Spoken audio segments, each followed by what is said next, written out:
A long time ago, in a village called Abaka, there was a girl named Oluchuku. Everyone in the village knew her. She was very beautiful, with bright eyes and smooth skin. When people saw her, they would stop and stare because of how pretty she was. But there was something else about Oluchuku. People were scared of her. She really hates men. Oluchuku was not like the other girls in the village. She didn't laugh or smile with anyone. She always looked serious. And when men tried to talk to her, things got bad. She would not let them come near her. If anyone tried, she would beat them until they couldn't stand.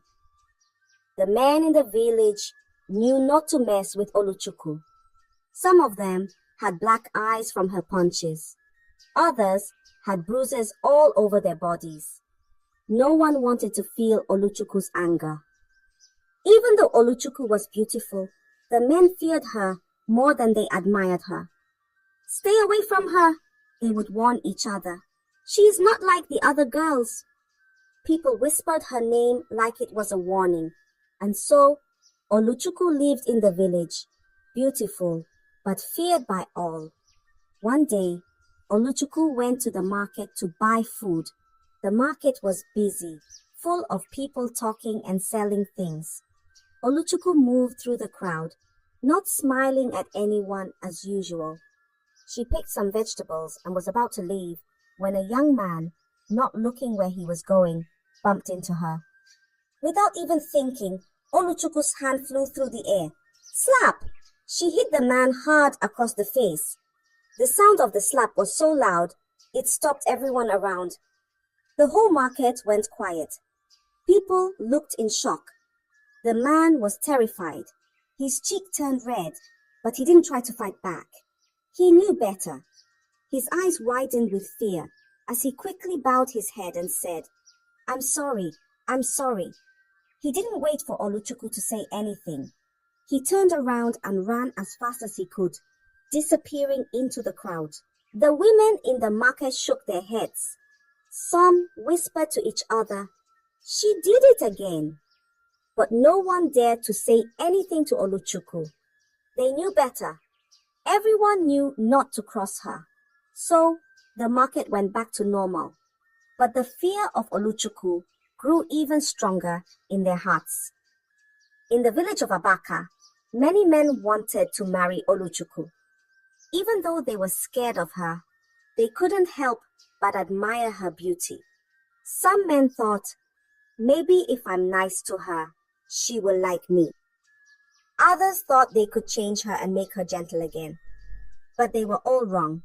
One by one, the men came to Oluchuku. They brought gifts, spoke sweet words, and tried to win her heart. But Oluchuku was not impressed. She saw right through their tricks. Whenever a man tried to get too close, she would beat him badly. They would leave her house with bruises on their faces, and some even begged for her mercy. But Oluchuku never showed mercy. Even one of the village chiefs thought his son would be different. "She won't dare touch my son," he said proudly. The chief's son went to Oluchuku, smiling and thinking his high status would impress her. But Oluchuku didn't care about who he was.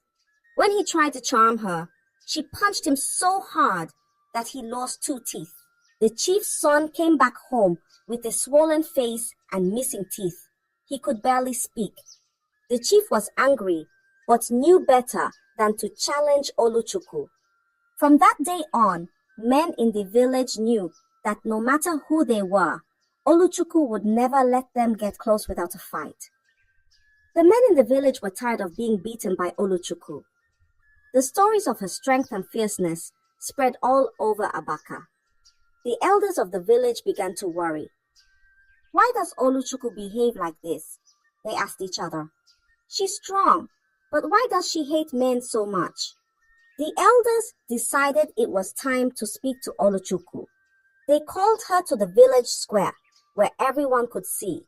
People gathered to watch. The men, the women, and even the children came to see what would happen. They were curious about what Oluchukwu would say. Oluchukwu walked into the square, tall and unafraid. She looked around, seeing all the faces staring at her. The elders sat in a circle and waited for her to speak. But Oluchukwu did not look down or show any fear. She stood there, her head high and her eyes bold. The elders began to ask her questions. Oluchukwu, why do you fight the men? One elder asked.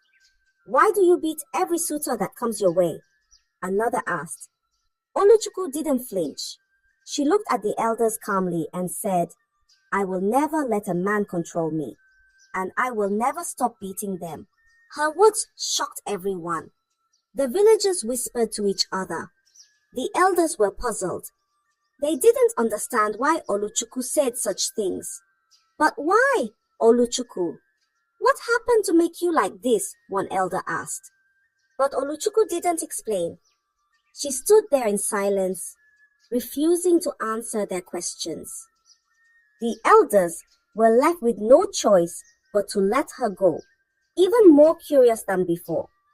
They wanted to know what had happened to Oluchukwu, but she kept a secret hidden. The villagers returned to their homes, still whispering about Oluchukwu's boldness. One hot afternoon, Oluchukwu went to the stream to fetch water. The sun was high, and the path was rough. As she walked back with her pot full of water, her foot slipped on a rock, and she fell hard to the ground. The pot broke, and her foot was hurt. She winced in pain, trying to stand, but it was hard. A farmer who was nearby saw what happened and rushed over to help her.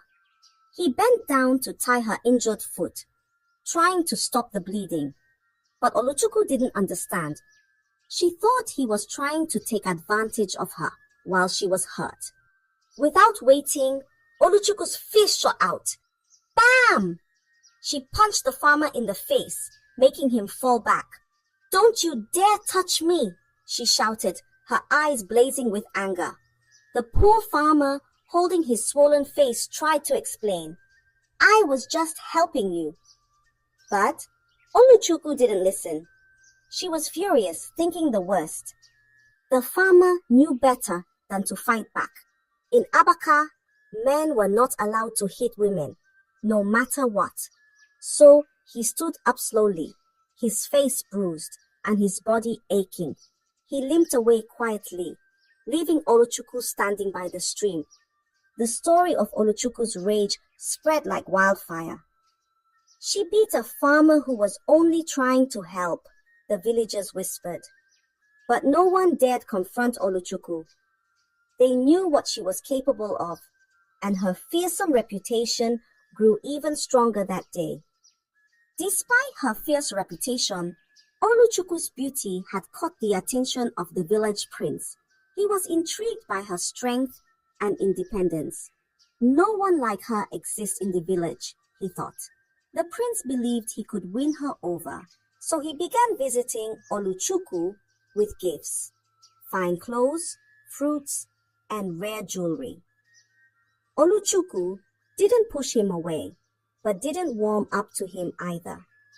She remained cautious, her eyes watching his every move. The villagers couldn't believe it. Will the prince be the one to change her? They whispered. One day, the prince invited Oluchukwu for a walk by the stream. The air was cool, and the water flowed gently. As they walked side by side, the prince thought to himself, maybe Oluchukwu is starting to like me. She hasn't pushed me away all this time.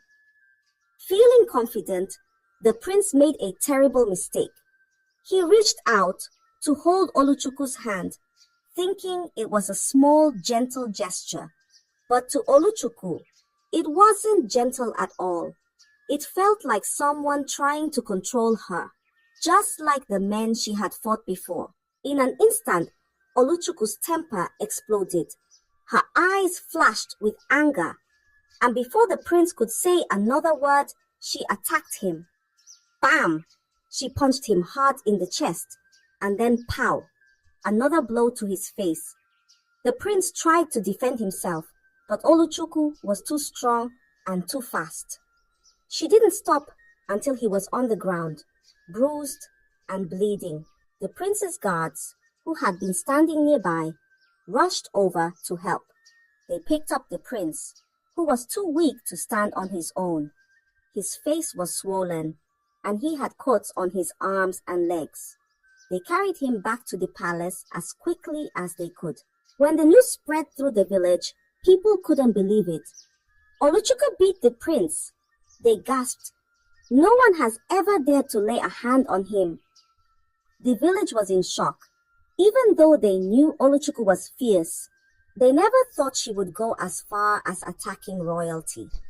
The whole village whispered about it, wondering what would happen next. When the prince returned to the palace, bruised and battered, the king was furious. "Who would dare do this to my son?" he roared. The servants trembled, but they all knew it was Oluchukwu. No one else in the village had the courage to lay hands on the prince. The king immediately summoned Oluchukwu to the palace. Word spread quickly through the village. Everyone rushed to the palace, eager to see what would happen. "How will Oluchukwu answer to the king?" they whispered. The palace courtyard was filled with villagers, all waiting for the fierce girl to arrive. When Oluchukwu finally appeared, she walked into the palace courtyard with her head held high. The people watched her, wondering if she would be scared. But Oluchukwu wasn't afraid. She stood tall before the king, her eyes bold and unflinching, just as she had done with the village elders. The king, sitting on his throne, looked at Oluchukwu with fiery eyes. "Why did you attack my son?" he demanded. His voice echoed through the courtyard, making the villagers shiver. But Oluchukwu didn't flinch. She stood in silence, her face hard and her eyes filled with both anger and pain. "Speak, girl," the king shouted again. But still, Oluchukwu said nothing. She kept her mouth closed, her heart pounding in her chest.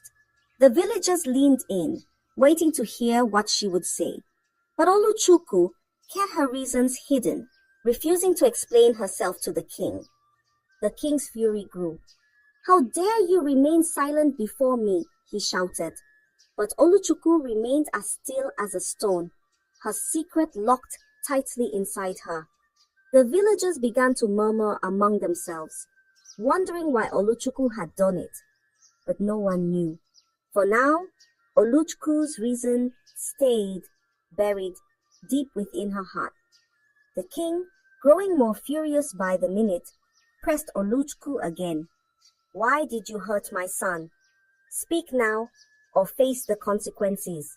Oluchukwu's heart felt heavy and she could no longer hold back. Her strong, fierce face softened, and for the first time, the villagers saw something different in her eyes. Pain. Tears welled up, and her voice trembled as she began to speak. "My father, the man who was supposed to protect us. He wasn't kind," she said, her voice low but full of hurt. The villagers leaned in closer, straining to hear. Oluchukwu's eyes filled with tears as she told the story she had kept buried for so long. "He beat my mother every day. He treated her like a slave, shouting at her, pushing her around, and whenever she tried to speak up, he would threaten her. He would raise his hand and she would grow quiet, too scared to say anything." The crowd was silent, hanging on every word. Oluchukwu's voice cracked as she continued.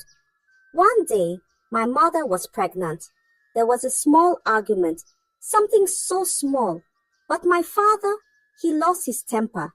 He beat her so badly that she fell to the ground. She lost the baby that day." Oluchukwu paused, her tears now flowing freely, and soon after, she lost her life too. Back in the prison, the villagers gasped, shocked by the terrible truth. Oluchukwu stood there, her body shaking with grief as she spoke of her mother's death. "I was just a child," and I watched her die. I could do nothing to help her. She wiped her tears, but continued. After my father died not long after, I thought I would be safe. But when I went to live with my uncles, it was no better. After her father died, Oluchukwu thought the worst was behind her. She hoped her new life with her uncles would be different, that maybe she could find some peace. But what she found was even worse than before. Her uncles were cruel men, just like her father, but even more shameless. They brought different women to their house, day after day. Oluchukwu would see them treat these women with no respect. They forced themselves on them, using harsh words and ugly actions. The women had no choice but to obey, too scared to fight back. And it wasn't just the women they brought home. Their own wives, the women who lived in the house with them, were treated just as badly. Whenever the wives tried to speak, to defend themselves or ask for help, Oluchukwu's uncles would raise their hands, ready to strike. The wives lived in constant fear, knowing a beating could come at any moment. They were threatened, pushed around, and sometimes hurt so badly that they couldn't stand for days. Oluchukwu watched all of this day after day. She saw how the men in her life only knew how to control and dominate the women around them. They didn't listen, they didn't care, and they only used their strength to make the women feel small and weak. It was in those moments that Oluchukwu made a vow. She promised herself that no man would ever treat her like that. No man would ever have power over her. She couldn't save her mother, and she couldn't help the wives in her uncle's home, but she could save herself.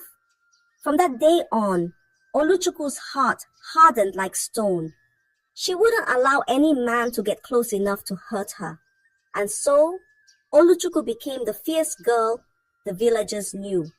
But behind her strength and anger was a story of pain, a story that no one had known until now. When Oluchukwu finally revealed her painful story, the village was silent. They had always seen her as a troublemaker, someone fierce and wild. But now they understood. Oluchukwu wasn't just fighting men for no reason. She was protecting herself, shielding her heart from the pain and fear she had known all her life. The men in the village, especially those who had felt Oluchukwu's face, lowered their heads in shame. They realized that Oluchukwu's strength had come from a place of deep hurt. Some of the men had their own memories of mistreating women, and now they saw how their actions could cause so much pain. The women of the village, who had silently carried their own struggles, looked at Oluchukwu with new respect. She wasn't just fierce, she was a fighter. She had stood up, not only for herself, but for all the women who had suffered quietly. The women began to see her as a symbol of strength, someone who had refused to be controlled or beaten down. Even the prince, who had once thought he could tame Oluchukwu, understood the mistake he had made. He realized the pain he had caused her, and with a heavy heart, he apologized sincerely. He promised never to hurt her again, and to respect the strength she carried. The king, hearing Oluchukwu's story, made a declaration. "No man in Abaka shall ever treat a woman badly again," he said, his voice firm. The uncles, who had mistreated so many women, were punished for their cruelty. The village had learned from Oluchukwu's story, and a new respect for women spread through the land. Oluchukwu, still strong and fierce, began to open her heart just a little. She agreed to marry the prince, not because she had been tamed, but because he had shown that he could respect her and value her for who she was. It wasn't about control. It was about strength meeting strength, respect meeting respect. The village celebrated the union of Oluchukwu and the prince. It wasn't just a marriage of two people, but a story of healing and courage. Oluchukwu's journey from pain and fear to strength and respect became a story told for generations. It was the story of a girl who refused to be broken and a village that learned the true meaning of strength and respect. I hope you enjoyed the story. If so, please like the video, comment what you learned from the tale, and don't forget to subscribe to the channel for more enchanting tales just like this one. Thank you.